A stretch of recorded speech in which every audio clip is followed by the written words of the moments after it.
Hello, I'm Lynn, one of the pastors at First United Methodist Church of Dothan, and I'm here to bring you a word of hope. I love the Bible. I love Bible stories, and I especially love the stories and the letters that I have studied for years because I see something new every time I read them or every time I hear them read to me or someone preaches from the text. I especially love the book of Philippians. Now, I love it partly because it reminds me of my grandmother.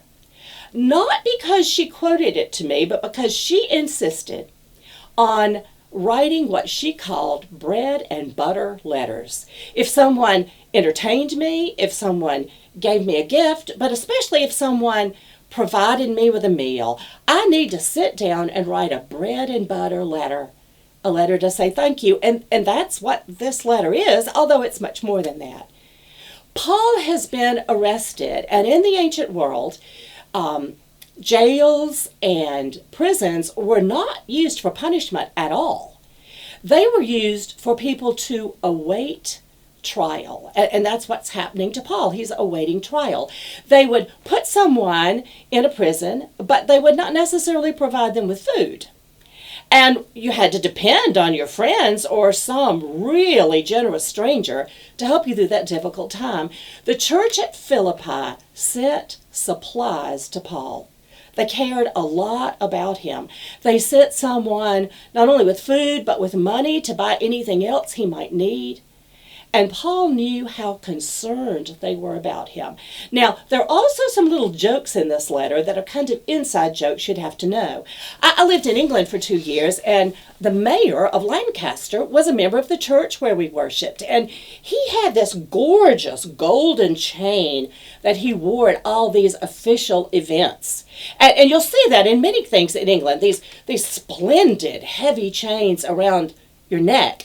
And that is left over from Roman days. They did that. Ambassadors wore these beautiful chains. And Paul is sitting there with chains around his arms and around his legs, with a soldier guarding him.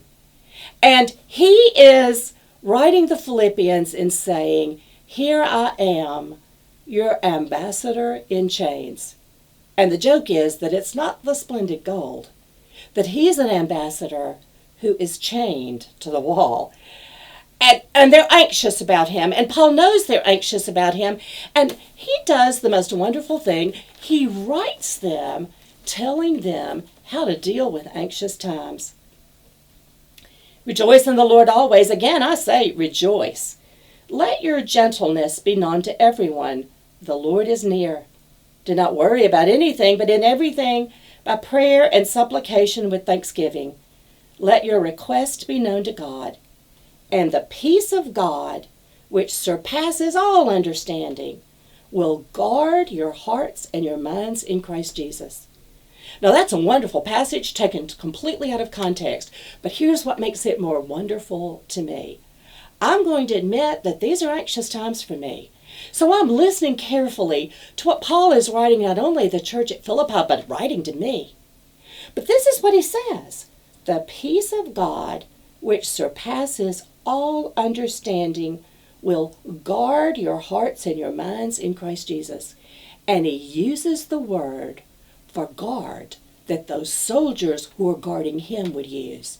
He's saying, I've got Roman soldiers making sure that I stay exactly where I'm supposed to be, that I don't do anything they don't want me to do, that this is security. The Roman Empire does that well. He's saying God does that better. That what these Roman soldiers are doing to guard my body, God is guarding my spirit and can guard your spirit too. And he ends with how to make that happen. I don't know about you. I can't just tell myself, okay, Lynn, quit being anxious. But he tells us how to do it. Finally, beloved, whatever is true, whatever is honorable, whatever is just, whatever is pure, whatever is pleasing, whatever is commendable, if there's any excellence and if there's anything worthy of praise, think about these things. Keep on doing the things you've learned and received and heard and seen in me, and the God of peace will be with you. So I'm going to be thinking about what is honorable and just and pure. I'm going to be thinking about the people I know of in this church, in our community, who are reaching out to folks who can't go to the grocery store safely anymore and are volunteering to go and shop for them. I'm thinking about the people who are caring about their neighbors. I'm thinking about the people who, when they can't get outside the house and do something, are doing something of everlasting value within their homes. I pray for you the peace of God that passes all understanding.